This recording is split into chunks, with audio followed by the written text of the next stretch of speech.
Hey guys, welcome back to Abhyudaya classes UP. आज की इस वीडियो में हम आपके लिए लेकर आए हैं नागरिक शास्त्र विषय का पाठ्य योजना, जिसका प्रकरण है लोकतंत्र। जैसा कि पिछले वीडियो में हमने समझा था, उच्च न्यायालय का पाठ्य योजना कैसे बनाना है उसको हमने समझा था। अगले वीडियो में हम समझेंगे राज्यपाल के बारे में, राज्यपाल का पाठ्य योजना हमें कैसे लिखना है। और आज के इस वीडियो में हम देखने वाले हैं लोकतंत्र प्रकरण पे। तो चलिए देखते हैं। आगे बढ़ने से पहले अगर आप चैनल पर नए होंगे और अभी तक चैनल को सब्सक्राइब नहीं किया होगा तो प्लीज़ एक बार से अभ्युदय क्लासेज यूपी को लाइक, शेयर एंड सब्सक्राइब अवश्य कर दीजिएगा। और हाँ, आपको किसी भी विषय, नागरिक शास्त्र विषय का कोई भी पाठ्य योजना आपको चाहिए तो प्लेलिस्ट में आप एक बार जाकर चेक कर सकते हैं। प्लेलिस्ट बनी हुई है, नागरिक शास्त्र विषय का पाठ्य योजना, इतिहास विषय, विज्ञान विषय आदि सभी विषयों के पाठ्य योजना का वीडियो आपको चैनल पर मिल जाएगा। ठीक है। और किसी भी टॉपिक पर आपको वीडियो की आवश्यकता तो आप कमेंट बॉक्स में भी लिख के बता सकते हैं। मैं पूरी कोशिश करूंगी एक बार कमेंट बॉक्स चेक करूं और आपको उस टॉपिक पे वीडियो उपलब्ध करा सकूं। तो चलिए देखते हैं पाठ्य योजना लिखते कैसे हैं। सबसे पहले लिखते हैं पाठ्य योजना। पाठ्य योजना की संख्या हम लिख देते हैं। जैसे कि हमारा 14 नंबर का है पाठ्य योजना, तो यहाँ पे हमने लिख दिया। आपका 2, 3, 4, 5 जितने नंबर का होगा आप वो यहाँ पे संख्या लिख देंगे पाठ्य योजना। ठीक है। उसके बाद हम विद्यालय का नाम लिखते हैं। उसके नीचे एक बॉक्स बनाते हैं जिसमें लिखते हैं दिनांक, कक्षा, वर्ग, विषय, कालांश तथा अवधि। दिनांक में जिस दिनांक में पढ़ाते हैं वो दिनांक लिख देते हैं यहाँ पे। और कक्षा 8 का हमारा प्रकरण है तो कक्षा 8 लिख देते हैं। वर्ग अ है, विषय नागरिक शास्त्र है तो नागरिक शास्त्र विषय लिख देते हैं। कालांश जिस भी घंटी में आप पढ़ाते हैं वो घंटी यहाँ पे लिख देते हैं। अवधि जो होती है लेसन प्लान की वो होती है कुल 40 मिनट, तो यहाँ पे 40 मिनट की अवधि लिख देते हैं। उसके बाद आते हैं हम प्रकरण लिखते हैं। प्रकरण में हम लिखते हैं जो आज का हमारा टॉपिक है लोकतंत्र, तो आप यहाँ पे लोकतंत्र लिख देंगे। नेक्स्ट हम आते हैं सामान्य उद्देश्य। सामान्य उद्देश्य पूर्वत लिखते हुए आगे बढ़ते हैं। जैसा कि हमने पिछली वीडियोज़ में भी डिस्कस किया है कि सामान्य उद्देश्य अगर आपने नहीं लिखा है तो पिछली वीडियो से जाकर लिख सकते हैं अगर ये आपका पहला पाठ्य योजना है तो। और अगर दूसरा, तीसरा, चौथा या उसके आगे का पाठ्य योजना है तो आप पूर्वत लिखते हुए आगे बढ़ते हैं। ठीक है। अब सामान्य उद्देश्य के बाद हमारा जो हेडिंग आता है वो विशिष्ट उद्देश्य का आता है। विशिष्ट उद्देश्य के अंतर्गत कुल 3 उद्देश्य लिखते हैं, ज्ञानात्मक, बोधात्मक और क्रियात्मक उद्देश्य। ज्ञानात्मक उद्देश्य में लिखते हैं पहला पॉइंट, छात्र लोकतंत्र की व्यवस्था के बारे में बता सकेंगे। दूसरा, छात्र लोकतंत्र के पूरे प्रारूप को बता सकेंगे। ओके। उसके बाद नेक्स्ट आते हैं बोधात्मक उद्देश्य पे। बोधात्मक उद्देश्य हेडिंग लिखते हैं। इसमें पहला पॉइंट है, छात्र प्रजातंत्र से जुड़े अधिकार व कर्तव्यों को बता सकेंगे। दूसरा, छात्र प्रजातंत्र के महत्व को बता सकेंगे। ओके। इसके बाद नेक्स्ट हम आते हैं क्रियात्मक उद्देश्य पर। इसमें लिखते हैं पहला पॉइंट, छात्र लोकतंत्र के प्रारूप को चार्ट पर बता सकेंगे। दूसरा, छात्र लोकतंत्र के महत्व को अपने जीवन में प्रयोग कर सकेंगे। ये हो जाएगा हमारा विशिष्ट उद्देश्य का ज्ञानात्मक, बोधात्मक और क्रियात्मक उद्देश्य। इसके बाद हम लिखते हैं सहायक सामग्री। सहायक सामग्री में जो भी आप सहायक सामग्री यूज़ करते हैं, TLM वगैरह, वो आप यहाँ पे लिख देते हैं, जैसे चार्ट, चित्र, लपेट, श्यामपट्ट आदि। ओके। नेक्स्ट अब हम लिखते हैं पूर्व ज्ञान। इसमें लिखते हैं छात्र देश की राजनीतिक व्यवस्था की सामान्य जानकारी रखते हैं। ओके। अब हम इसके बाद लिखते हैं प्रस्तावना के प्रश्न। यहाँ पे प्रस्तावना के प्रश्न आप हेडिंग लिखना चाहते हैं तो लिख सकते हैं और नहीं भी लिखना चाहते हैं तो कोई भी दिक्कत नहीं है। यहाँ पे प्रस्तावना के प्रश्न लिख लेंगे। उसके बाद इसके नीचे एक बॉक्स बनाते हैं जिसमें लिखते हैं क्रम संख्या। दूसरे में छात्राध्यापक या छात्राध्यापिका, अब जो भी हैं वो लिख देते हैं, छात्राध्यापक कथन या छात्राध्यापिका कथन। और अगले में लिखते हैं आखिरी वाले बॉक्स में हम छात्र कथन या छात्रा कथन, छात्र छात्रा कथन लिख देते हैं। ठीक है। इसमें कुछ क्वेश्चन लिखते हैं। पहला क्वेश्चन है, संसद के सदस्य किसके द्वारा चुने जाते हैं। छात्र कथन में लिख देंगे जनता के द्वारा। दूसरा, जनता द्वारा चुनने की प्रक्रिया क्या कहलाती है। छात्र छात्रा कथन में लिख देंगे चुनाव प्रणाली। उसके बाद तीसरा क्वेश्चन होता है हमारा, चुनाव प्रणाली द्वारा किसका प्रत्यक्ष रूप से योगदान होता है। छात्र छात्रा जवाब देते हैं प्रत्यक्ष लोकतंत्र का होता है। ठीक है। तो यहाँ पे लोकतंत्र लिख देंगे। उसके बाद हम लिखते हैं समस्यात्मक प्रश्न। चौथा है हमारा समस्यात्मक प्रश्न, लोकतंत्र के बारे में आप क्या जानते हैं।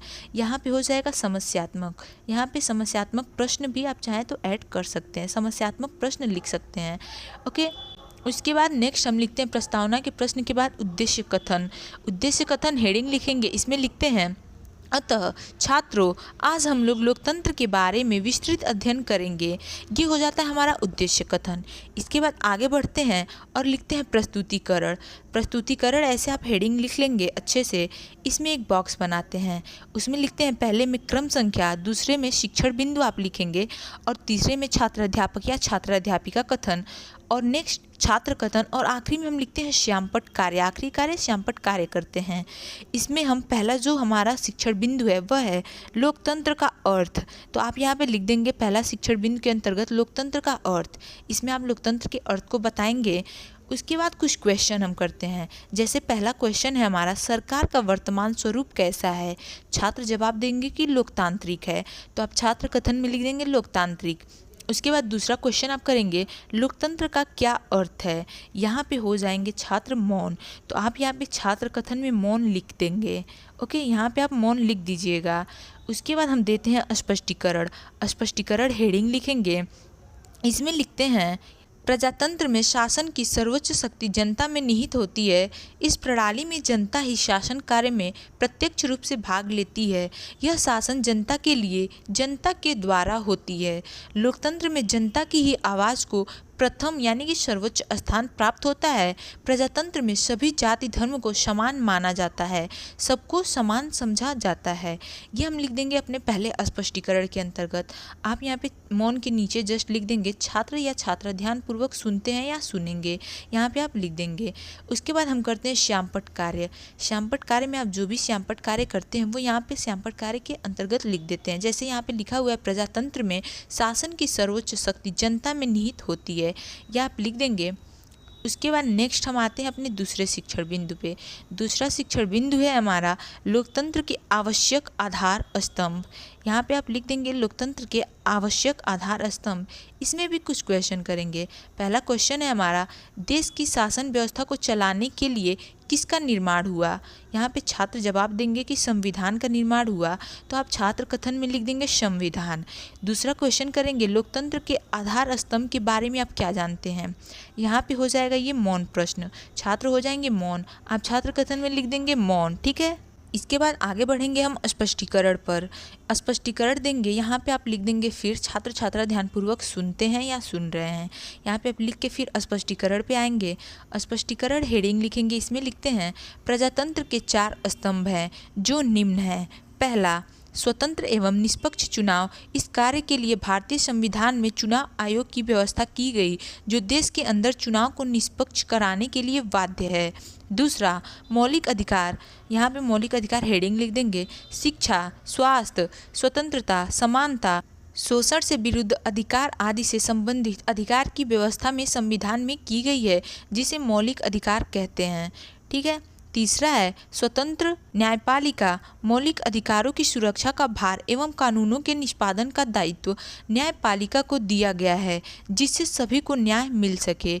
जैसा कि न्यायपालिका वाले पाठ्य योजना को भी हमने समझ लिया है, चैनल पर आपको न्यायपालिका का टॉपिक का भी लेसन प्लान उपलब्ध है, मिल जाएगा। आप चाहें तो एक बार चेक कर सकते हैं, मैं लिंक भी दे दूँगी, आप वहाँ से भी जाकर देख सकते हैं।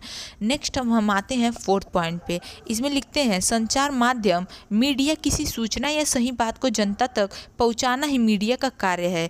प्रेस, पत्रिका, समाचार पत्र, television, satellite channel, social media इत्यादि इसके उदाहरण हैं। यही 4 स्तंभ लोकतंत्र यानी कि प्रजातंत्र को मजबूती प्रदान करते हैं। ठीक है, ये हम लिख देंगे अपने स्पष्टीकरण में। इसके बाद हम श्यामपट्ट कार्य में आपको जो भी इसमें से श्यामपट्ट कार्य उचित लगता है, आप जो भी इतने में से श्यामपट्ट कार्य करते हैं अपने शिक्षक प्रशिक्षण के दौरान, आप वो श्यामपट्ट कार्य वाले बॉक्स में लिख देते हैं। अब हम आते हैं मूल्यांकन के प्रश्न या पुनरावृत्ति के प्रश्न भी इसे कहा जाता है। इसे आप देख लेंगे, आपके कॉलेज का जो फॉर्मेट होगा उस हिसाब से यहाँ पे लिख सकते हैं, पुनरावृत्ति के प्रश्न या मूल्यांकन के प्रश्न। ठीक है, देखते हैं। और हाँ, आगे बढ़ने से पहले अगर अभी तक आपने चैनल को सब्सक्राइब नहीं किया होगा तो प्लीज़ एक बार से अभ्युदय क्लासेज यूपी को सब्सक्राइब अवश्य कर दीजिएगा। एंड वीडियो पसंद आई हो तो लाइक एंड शेयर भी अवश्य कर दीजिएगा। और किसी भी टॉपिक पर आपको वीडियो चाहिए तो वो भी आप कमेंट बॉक्स में बता सकते हैं, मैं पूरी कोशिश करूँगी उस पर आपको वीडियो उपलब्ध करा सकूँ। नेक्स्ट में हम समझेंगे राज्यपाल के बारे में, राज्यपाल का लेसन प्लान। अभी देखते हैं मूल्यांकन के प्रश्न या पुनरावृत्ति के प्रश्न। इसमें कुछ प्रश्न करते हैं। पहला प्रश्न है, प्रजातंत्र से क्या आशय है। दूसरा, देश के निष्पक्ष चुनाव का दायित्व किसका है। तीसरा, प्रजातंत्र के आधार कौन कौन से हैं। ये हो जाएगा हमारा मूल्यांकन के प्रश्न। इसमें आप और भी प्रश्न चाहते हैं तो जो स्पष्टीकरण दिया है ऊपर, उसमें से आप कुछ प्रश्न इसमें ऐड कर सकते हैं। ठीक है, अब हम आते हैं गृह कार्य पे। गृह कार्य में लिखते हैं, भारत में लोकतांत्रिक व्यवस्था का वर्णन कीजिए, या लिख कर लाएंगे छात्र। ऐसे भी आप गृह कार्य दे सकते हैं। सो गाइज, आज के वीडियो में बस इतना है। मिलते हैं अपने नेक्स्ट वीडियो में, तब तक के लिए जुड़े रहें अभ्युदय क्लासेज यूपी से। Thank you.